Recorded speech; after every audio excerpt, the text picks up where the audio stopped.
Time news मध्ये मी कैलास सोनवणे आपले हार्दिक स्वागत करतो। सुरुवातीला पाहूया 24 तासातील ताज्या घडामोडी। जमनागिरी रोडवरील doctor Deepak Patil accident hospital येथे लहान मुलांसाठी मोफत अस्थिरोग तपासणी शिबिर संपन्न। शिवसेना उद्धव बाळासाहेब ठाकरे पक्षाच्या विधानसभा निरीक्षक शीतल देऊळकर यांच्या प्रमुख उपस्थितीत इच्छुकांच्या मुलाखती तसेच महिलांची बैठक संपन्न। दादासाहेब वामन विष्णू शिंदकर नागरी सहकारी पतपेढी मर्यादित धुळेची 34वी वार्षिक सर्वसाधारण सभा संपन्न। वडजाई रोडवरील नवीन मोमीन कब्रस्तान येथे कॉन्क्रीट रस्ते व पथदिवे बसवण्याच्या कामाचा आमदार फारुख यांच्या हस्ते शुभारंभ।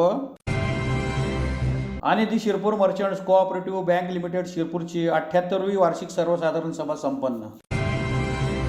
आता बातमीपत्र विस्ताराने। संचेती हॉस्पिटल पुणे व पाटील ॲक्सिडेंट हॉस्पिटल धुळे यांच्या संयुक्त विद्यमाने धुळे शहरातील जमनागिरी रोडवरील doctor Deepak Patil accident hospital येथे रविवारी लहान मुलांसाठी मोफत अस्थिरोग तपासणी शिबिराचे आयोजन करण्यात आले होते। Sancheti advance ortho care hospital Pune व पाटील ॲक्सिडेंट हॉस्पिटल धुळे यांच्या संयुक्त विद्यमाने धुळे शहरातील जमनागिरी रोडवरील doctor Deepak Patil accident hospital येथे रविवारी लहान मुलांसाठी मोफत अस्थिरोग तपासणी शिबिराचे आयोजन करण्यात आले होते। उपस्थित मान्यवरांच्या हस्ते दीप प्रज्वलन करून शिबिरास सुरुवात करण्यात आली। या प्रसंगी सुप्रसिद्ध अस्थिरोग तज्ञ doctor Krishnamohan Saindane, doctor Sandeep Patwardhan, doctor Vivek Sodai, doctor Ishant Shevate, Patil accident हॉस्पिटलचे डॉक्टर दीपक दिनकर पाटील आदी उपस्थित होते। शिबिराच्या उद्घाटनानंतर पुण्याचे डॉक्टर संदीप पटवर्धन आणि डॉक्टर दीपक पाटील यांनी शिबिरासंदर्भात संचेती हॉस्पिटलतर्फे राबवण्यात येणाऱ्या विविध वैद्यकीय सेवा सुविधा, आरोग्य शिबिरे, सामाजिक उपक्रम, रुग्णावर केले जाणारे उपचार आणि त्याच्या पद्धती याविषयी डॉक्टर संदीप पटवर्धन यांनी विस्तृत माहिती दिली। शिबिरात खांद्याच्या दुखापतीवरील तज्ज्ञ डॉक्टर्स आणि लहान मुलांच्या हाडांच्या दुखापतींवरील तज्ज्ञ डॉक्टर्सनी सहभागी झालेल्या बालरुग्णांची तपासणी करून उपचार केले।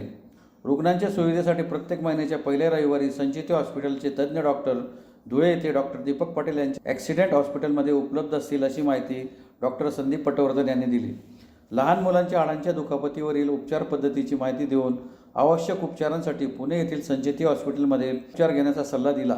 शिबिरात खांद्याच्या दुखापतींवरील फ्रिजन शोल्डर, खांदादुखी, खांद्याचा संधिवात, शोल्डर फ्रॅक्चर, मसल टेलर, रोटेटर कफ, खांदा लिगामेंट, दुखापत इंजुरी तसेच लहान मुलांच्या हाडांच्या दुखापतीवरील सेरेब्रल पाल्सी, पोलिओ, पाय सपाट असणे, जन्मता वाकडे पाय, जन्मता असलेली हातापायांची अपंगत्वे, तिरकी मान, चालण्यातील दोष, लहान मुलांचे फ्रॅक्चर, चिटकलेले गुडघे, पेंड असलेले पाय इत्यादी प्रकारांची तपासणी करण्यात आली। ही संकल्पना महाराष्ट्रातील संचेती रुग्णालयात पुणे येथे मागील 20 वर्षापासून सुरू करण्यात आली असून ती अनोखी आहे। याचा फायदा रुग्णांनी करून घ्यावा असे आवाहन यावेळी करण्यात आले। दिलीत आणि संवाद साधलात महत्त्वाचं, कारण आज आय थिंक आजच्या जगामध्ये सुसंवाद साधणं ही एक कलाच झालेली आहे आणि ते गरजेचंही आहे। कारण काही गोष्टींची विधानं कधी कधी मिसइंटरप्रेट किंवा विकलांगतेबद्दल त्या सर्वांची माझ्या पद्धतीने जी काय उत्तरं देता येतील त्याच्यासाठी आम्ही इकडे तुमच्यासाठी उपस्थित आहोत। सो हा उपक्रम सुरू करण्याचा जसं मी म्हणालो मगाशी दीपक पाटीलच्या हॉस्पिटलमध्ये एक हेतू हा होता की आता बरेच वर्ष आम्ही हे काम करतो आहे। 31 वर्ष मी बाल अस्थिरोग तज्ज्ञ म्हणून कार्यरत आहे। माझे आता नवीन सहकारी डॉक्टर विवेक सोडाई आम्हाला जॉईन झालेत आणि पूर्वी मी 15-1 वर्षापूर्वी धुळ्याला मंथली व्हिजिट्स करायचो दीपककडे, बापूंकडे काही ऑपरेशन। त्या काळी उत्तर महाराष्ट्रामध्ये कोणीच नव्हतं आणि नाशिक, धुळे, मालेगाव बरेच ठिकाणी मी बरीच लहान मुलांची ऑपरेशन्स पण करायचो, पण फिजिकली ते पॉसिबल होईना असं झाल्यानंतर हळूहळू आणि कोविडनंतर ते कमी कमी होत बंदच झालं शेवटी। आता लोकली काही लोक अवेलेबल असतात, पण मला वाटतं लहान मुलांच्या व्यंगांमध्ये ट्रीटमेंट करायला तुम्हाला एक कलात्मकता लागते किंवा एक्सपिरियन्स आणि एक्सपर्टीज, त्याचा लाभ लोकांना जास्तीत जास्त मिळावा, कारण असे लोक जे ही काम करतात हे कमी आहेत। सो 2 हेतू, एक ट्रेन करावं दुसऱ्या लोकांना की त्यांनी तुमची जागा घ्यावी आणि दुसरी गोष्ट जास्तीत जास्त लोकांना त्याचा लाभ मिळावा, हा असा हेतू आहे।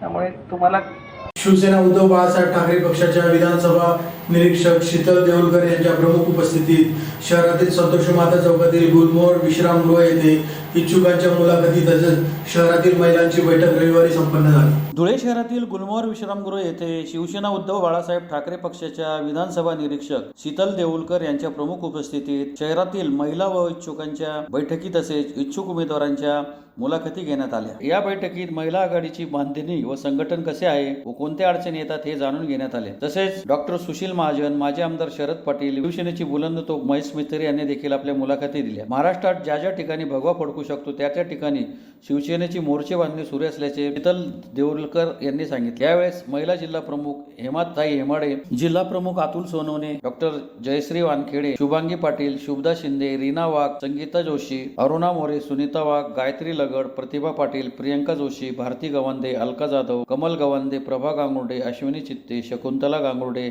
आशा पाटील यांच्यासह मोठ्या संख्येने महिला उपस्थित होत्या. माननीय उद्धव बाळासाहेब ठाकरे यांच्या नेतृत्वात संपूर्ण महिला आघाडी शिवसेनेच्या ज्या वरिष्ठ नेते आहेत ते संपूर्ण महाराष्ट्रामध्ये दौरा करत आहेत. विधानसभा आपण कुठे विधानसभा लढू शकतो, विधानसभेवर आपण कुठे भगवा फडकवू शकतो यासाठी हा दौरा आहे.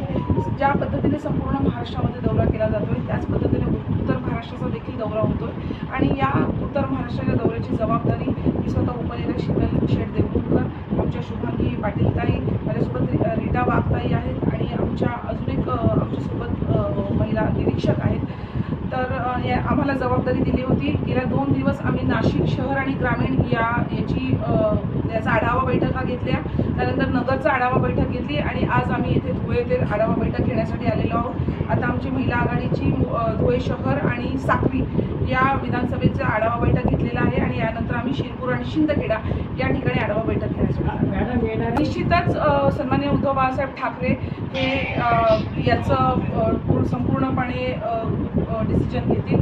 पूर्णपणे निर्णय घेण्याचे अधिकार साहेबांना आहेत आणि आम्ही फक्त इथे आलेलो आहोत की आपल्या विधानसभेमध्ये कशा पद्धतीने महिला आघाडीची बांधणी आहे, कशा पद्धतीने महिला काम करत आहेत आणि महिला संघटना याच्यामध्ये काम करत असताना, या जिल्ह्यामध्ये काम करत असताना त्यांना कुठल्या पद्धतीने कुठल्या समस्यांना सामोरं जावं लागतं आहे, कशा पद्धतीने या जिल्ह्यामध्ये त्यांचं काम आहे याचा संपूर्ण आढावा घेण्यासाठी आणि विधानसभेची आपली कशा पद्धतीने तयारी आहे याचा एक मागोवा घेण्यासाठी आज आम्ही या धुळे शहरामध्ये. मॅडम, ही चर्चा आहे आणि कोणीतरी बाहेरून येते आणि त्याला ही सीट दिली जाणार आहे हे मी तुमच्याकडूनच ऐकते आहे. सन्माननीय उद्धव साहेबांनी अजूनही निर्णय कुठला घेतलेला नाही आहे. या दौऱ्यानंतर तो निर्णय घेतला जाईल आणि त्यानंतरच ठरवलं जाईल. अजून तरी आलेले नाही आहेत. आता आमची थोड्याच वेळापूर्वी बैठक संपलेली आहे आणि आता या बैठकीनंतर आम्ही महिलांशी चर्चा करून ज्या इच्छुक महिला आहेत किंवा जे इच्छुक उमेदवार आहेत त्यांच्याशी संवाद साधणार. दादासाहेब वामन विष्णू शिंकर नागरी सहकारी पतपेढी मर्यादित धुळेची 34वी वार्षिक सर्वसाधारण सभा पतसंस्थेच्या देवपूर शाखेतील कार्यालयात चेअरमन उदय शिंकर यांच्या अध्यक्षतेखाली रविवारी संपन्न झाली. दादासाहेब वामन विष्णू शिंकर नागरी सहकारी पतपेढी मर्यादित धुळेची 34वी वार्षिक सर्वसाधारण सभा पतसंस्थेच्या देवपूर शाखेतील कार्यालयात चेअरमन उदय शिंकर यांच्या अध्यक्षतेखाली रविवारी सकाळी संपन्न झाली. सभेत विषयपत्रिकेवर एकूण 10 विषय घेण्यात आले होते. यात मागील वार्षिक सर्वसाधारण सभेचे प्रोसिडिंग वाचून कायम करणे, सन 2023-24 या सहकार वर्षातील आर्थिक हिशोब पत्रके वाचून मंजूर करणे, सन 2023-24 या सहकार वर्षातील वार्षिक तपासणी अहवाल वाचून दोष दुरुस्तीसह मंजूर करण्याबाबत, सन 2024-25 या सहकार वर्षातील हिशोब तपासणी कामी हिशोब तपासणीदाता संधी लेखापाल यांची नेमणूक करणे, सन 2023-24 मधील अंदाजपत्रकापेक्षा कमी जास्त झालेल्या खर्चास मंजुरी देणे, संचालक मंडळाने सन 2024-25 या आर्थिक वर्षासाठी तयार केलेल्या अंदाजपत्रकास मंजुरी देणे, सामोपचार परतफेड योजनेखाली एक रकमी कर्ज रक्कम भरणा करून खाते बंद झालेल्यांची नोंद घेणे, ₹5,000 पर्यंत व त्यापेक्षा कमी कर्ज बाकी असलेल्या कर्ज खाती कॉम्प्युटर स्टेटमेंटप्रमाणे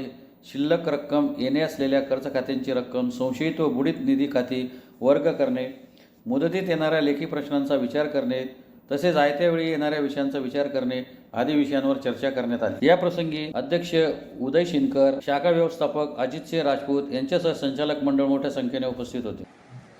राजूअप्पा शिंकर अप्पासाहेब यांनी पतसंस्थेची स्थापना केली. स्थापना करताना आजच्या 34 वर्षापूर्वी अशी परिस्थिती होती की नॅशनलाइज बँकेत कोणाला कर्ज घ्यायचं असेल तर सहज गत्या कर्ज मिळत नसेल. कोणाला 10,000, 20,000, 25,000 कर्ज घ्यायचं असेल तरी विविध प्रकारचे प्रश्न, विविध प्रकारचे भेद समोर ज्याने जर पॅरागॉनची नवीन चप्पल घेतली तर ती घासली जाईल, पण कर्ज मिळणार नाही अशी परिस्थिती येते. तर अशा परिस्थितीत सर्वसामान्यांना सहजगत्या कर्ज मिळणारी पतसंस्था पाहिजे असा एक उद्दिष्ट हेतू घेऊन पतसंस्थेची स्थापना झाली. आप्पासाहेब असतील, बापू काका सुंदर असतील, अनिल बापू सुंगिरे असतील, अशा एक चांगलं टीमवर्क तयार झालं. एस एस पाटील सर होते.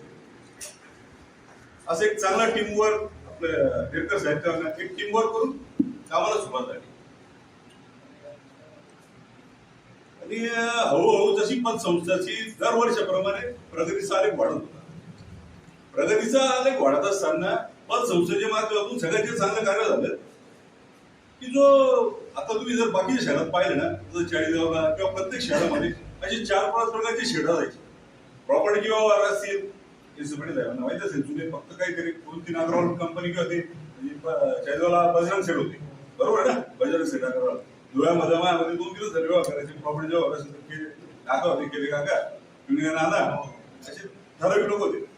आपल्या संस्थेचा काय फायदा झाला की जे सर्वसामान्य धडपडणारा तरुण होता, त्या तरुणाला बॅकिंग मिळाली, सपोर्ट मिळाला आणि तो तरुण मुख्य प्रवाह झाला. आणि आज अतिशय आनंदाने सांगतो मी की धुळे शहरामध्ये असलेले जे श्रीमंतांची यादी काढली तर त्याच्यामध्ये 25%, 30% यादी आपल्या पतसंस्थेने ज्यांना सहकार्य केलेलं आहे अशा लोकांची यादी. फक्त धुळे जिल्हाच नाही तर जळगाव जिल्हा, नाशिक जिल्हा, तिथे चांगले रथ इमारती, म्हणजे असं पाहून त्यांना अभिमान वाटतो की अशा लोकांना आपण सहकार्य केलेलं आहे.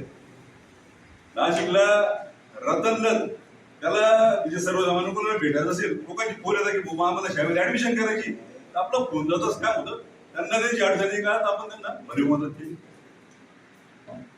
धुळे शहरातील प्रभाग क्रमांक 19 मधील वडजाई रोडवरील नवीन मोमीन कब्रस्तान येथे 50 लाख रुपये खर्चून होणाऱ्या कॉन्क्रीट रस्ते व पथदिवे बसवण्याच्या कामाचा शुभारंभ आमदार फारुख शाह यांच्या हस्ते रविवारी करण्यात आला. धुळे शहरातील प्रभाग क्रमांक 19 मध्ये वडजाई रोडवरील नवीन मोमीन कब्रस्तान येथे 50 लाख रुपये खर्चातून होणाऱ्या कॉन्क्रीट रस्ते व पथदिवे बसवण्याच्या कामाचा शुभारंभ आमदार फारुख शाह यांच्या हस्ते रविवारी करण्यात आला. मोमीन कब्रस्तानचे अध्यक्ष शाबान अब्दुल हाफिज, युसुफ अहमद, जाहिद अन्सारी यांच्या केलेल्या मागणीनुसार अल्पसंख्याक बहुल नागरिक क्षेत्र विकास योजना 2023-24 अंतर्गत प्रभाग क्रमांक 19 मध्ये वडजाई रोडवरील नवीन मोमीन कब्रस्तान येथे कॉन्क्रीट रस्ते व पथदिवे बसवण्याच्या कामासाठी 50 लाख रुपयाचा निधी आमदार फारुख शाह यांनी मंजूर केला होता. त्याचा शुभारंभ रविवारी त्यांच्या हस्ते करण्यात आला. यावेळी माजी नगरसेवक आमिर पठाण, मौलवी शकील अहमद, निजाम सय्यद, इकबाल शाह, अनिश शाह, शाबान अकुल हाफिज, जाहिद अन्सारी, जलील भाई, युसुफ अहमद, पापसर